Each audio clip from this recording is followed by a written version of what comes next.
প্রত্যেক দেশেই ইচ্ছাকৃত অথবা অনিচ্ছাকৃত হলে কিছু ট্রেডিশন দাঁড়িয়ে যায়। ভারতের যেমন এক ধরনের ট্রেডিশন আছে, আমাদের দেশে এক ধরনের ট্রেডিশন দাঁড়িয়ে গেছে, এবং এটা আমাদের কালচারের অংশ হয়ে গেছে যে এখানকার যে কূটনৈতিক কমিউনিটি আছেন তারা এই নিয়ে কথাবার্তা বলেন। এবং আমার কাছে অনেক সময় মনে হয়েছে যে আমাদের সমাজেরও একটা বড় অংশই চায় যে তারা কথা বলুক, কাজেই তাদেরকে আমি দোষ দিতে পারি না। এটা আমাদের সংস্কৃতির অংশ হয়ে গেছে। Next, yes. বাংলাদেশ মার্কিন যুক্তরাষ্ট্র বাংলাদেশের উপর থেকে শুল্ক কমাচ্ছে কিনা, নয়টা বলে এই ধরনের কোনো ঘোষণা আসবে কিনা, পররাষ্ট্র মন্ত্রণালয় সেটা অবহিত কিনা, কারণ আমরা দেখছি পররাষ্ট্র মন্ত্রণালয় অনেক কিছুতে অবহিত, আমরা পত্রিকা দেখে যাবো। এটা একটা।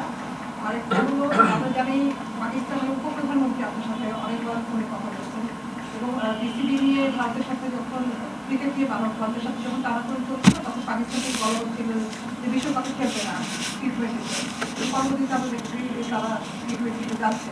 প্রধানমন্ত্রী আপনার সাথে এরকম আলোচনা করেছে। এই এত প্রশ্ন তো আমার মনে থাকবে না, আমি কিন্তু প্রথমটা ভুলে যাব। ক্রিকেটের বিষয়ে তারা কিন্তু কখনো বলে নাই খেলবে না, তারা বিবেচনা করবে বলেছে, এবং বিবেচনা তারা দেখেছে যে না, তাদের খেলাটাই ঠিক আছে, কাজে তারা সিদ্ধান্ত নিয়েছে। এটা নিয়ে আমি এটা নিয়ে বিচলিত না। পাকিস্তান সিদ্ধান্ত নিয়েছে খেলবে, আমরা সিদ্ধান্ত নিয়েছি খেলবো না, এটা প্রত্যেক দেশের নিজস্ব সিদ্ধান্তের প্রশ্ন। আর প্রথম প্রশ্নটা ছিল ওই শুল্ক কমানোর ব্যাপারে। দেখুন, এটা নিয়ে 9 তারিখে একটা ঘোষণা আসবে কিনা এটা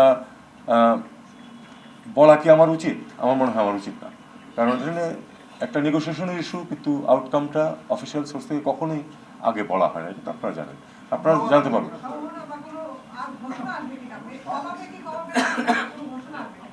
দেখুন, এটাও তো বলা কঠিন, কারণ 9 তারিখে না হয়ে এটা 10 তারিখেও হতে পারে, কাজে এটা আমার মনে হয় এটা স্পেকুলেট আমরা না করি। এটা চেষ্টা হচ্ছে যাতে আমাদের শুল্ক যাতে কমে, শুল্ক যাতে আরও কমে আমাদের উপরে, এটা আমার চেষ্টা হচ্ছে।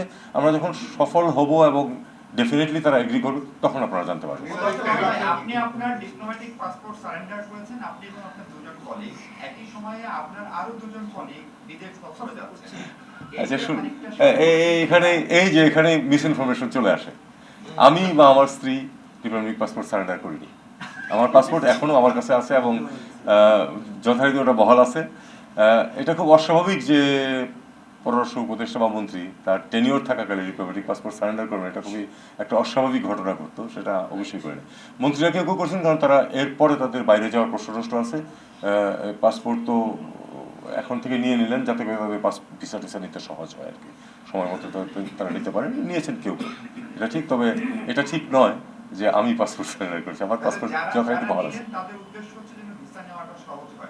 না, ব্যাপারটা হলো যে একটু সময় গেইন করা যাতে তাদের, মানে এর মধ্যেই পাসপোর্টটা হয়ে গেল, বাস তাহলে তারা ঠিকঠাক থাকবে। অনেকের ধরুন, যেমন মার্কিন যুক্তরাষ্ট্রে কিন্তু যেটা B1 B2 ভিসা, সেটা কিন্তু বাতিল হয় না পাসপোর্ট বাতিল হয়ে গেল, কিন্তু তাদের তো নতুন পাসপোর্ট নিয়ে যেতে হবে যদি যেতে হয় আর কি।